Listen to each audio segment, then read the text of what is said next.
X territorial. இந்த X territorial அப்படின்னா இதுக்கு என்ன அர்த்தம் அப்படின்னா, இப்போ உதாரணத்துக்கு நம்ம சென்னையில் எடுத்துக்காங்களேன். சென்னையில் ஜெமினி ஃப்ளைஓவருக்கு பக்கத்தில் வந்து அமெரிக்கன் எம்பசி இருக்கும், ரைட்? ஸோ இந்த அமெரிக்கன் எம்பசி உள்ளார தமிழ்நாடு போலீஸுக்கு வேலை கிடையாது. ஏன் இந்தியா போலீஸுக்கே வேலை கிடையாது.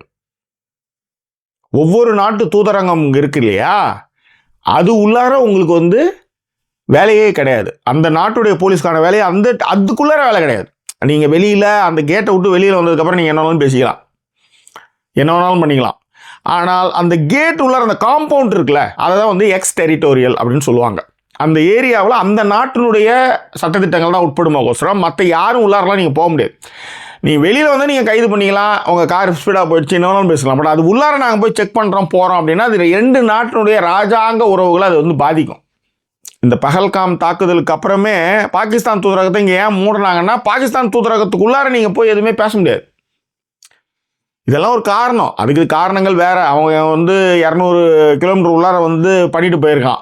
அப்போ உளவுத்துறைலாம் என்ன பண்ணிட்டு இருந்தால் கேள்வின்னு வச்சுக்காங்களேன். அதை விடுங்க.